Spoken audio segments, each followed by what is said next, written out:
done it. He'd made Zenobia see how evil her father really was. He wished she didn't feel this urge to join in the rebellion. After all, he'd taken care of the Emperor, right? Yeah, but she'd always been conscientious like that. She told him she had to go somewhere first. So Renato gave her the location of the secret base, and they agreed to meet in the ruins. He had a very good feeling about this.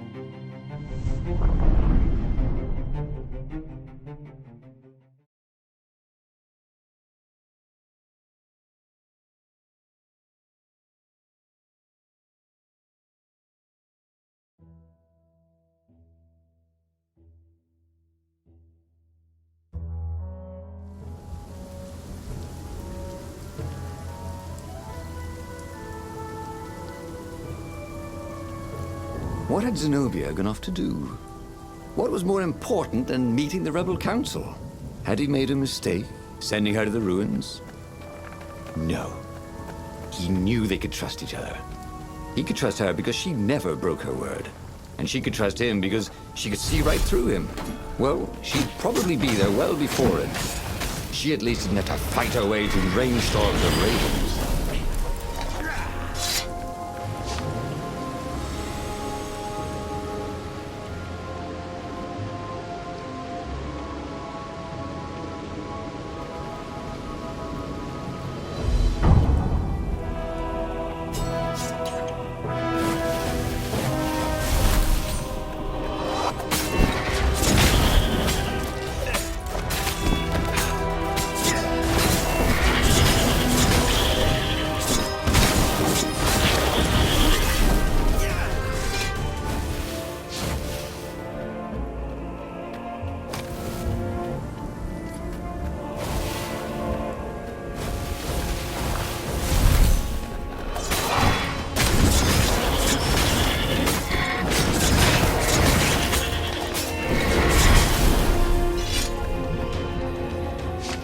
As he came around the bend, there was Lupino, unconscious on the side of the path. And Renato could smell a familiar, sweet, smoky scent. Who? Zenobia. It had to be. She never used a combat spell when she could use drowsy gas. That meant she had the Iblis Stone. What would it do to her? She hated her father now. She'd kill him for sure. The council wouldn't mind if she killed the Emperor, but murdering her father would destroy her. He had to get to whatever ledge she was on and talk her down from it.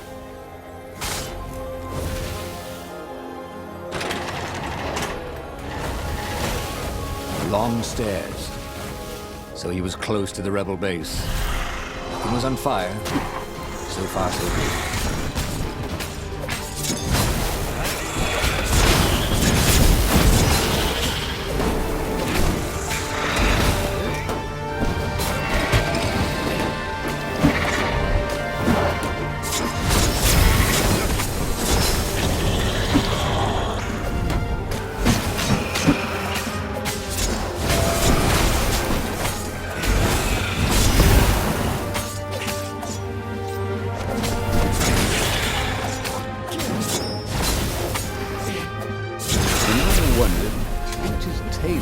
Charge for all the holes in his clothes.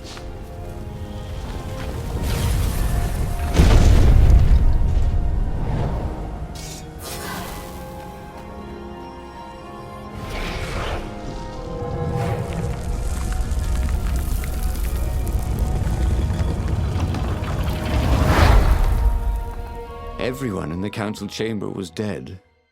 Zenobia stood shivering in the courtyard, drenched in blood. Why? He managed. They started arguing with me. I lost my temper and I wanted their blood.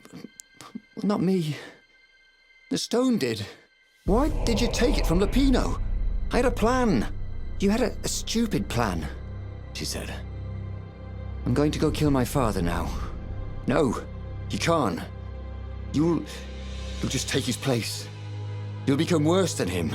Get out of my way, or I'll kill you too.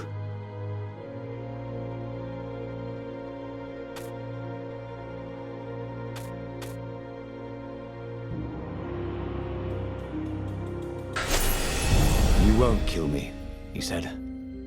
And I won't let you kill the Emperor. Enraged, she raised the sword. You hate him too? He could sense the Iblastone yearning for his death. But she didn't strike. If you kill him, he'll destroy you. I know you. Shut up!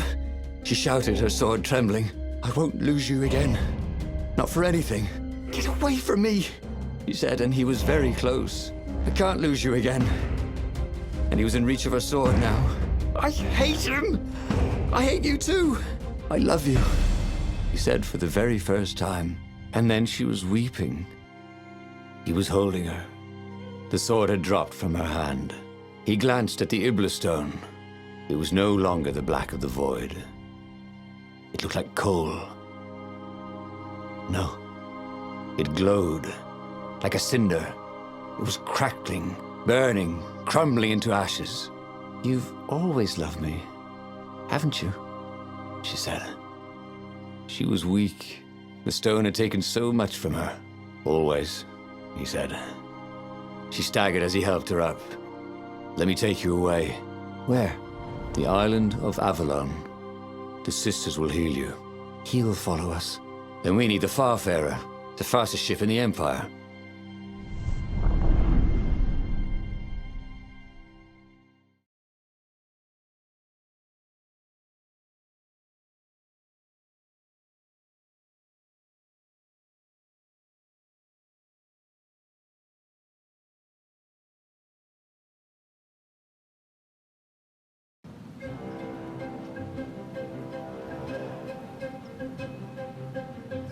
The Empire had seized his ship. They'd have to take it back.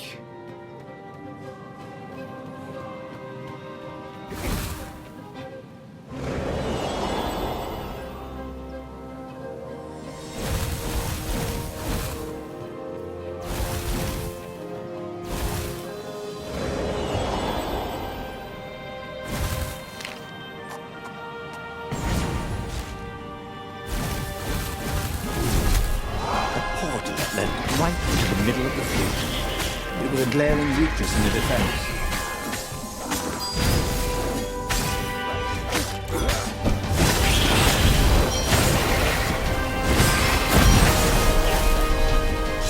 Zenobia was in no shape to fight. But he'd never fought so well. He wasn't fighting for money or loot or a cause. He was fighting for her. For them. His sword danced, his feet flew, and her ravens recoiled from his ferocity.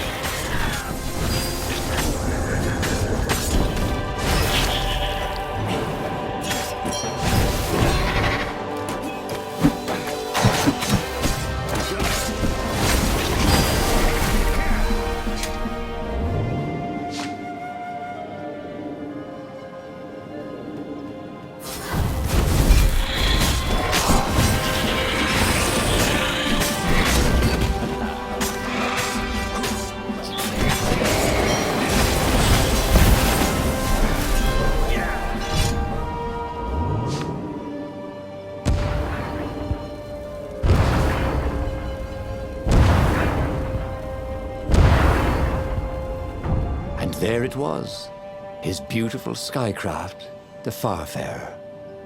They would fare very far indeed, beyond the Empire, beyond the reach of the Empire, to the mystical island of Avalon. He didn't know exactly where it was, but he knew he could find it. And they would find peace there. Second star on the right, and straight on till morning, laughed Zenobia. And they laughed together for the first time in a long time.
But they did not go unnoticed.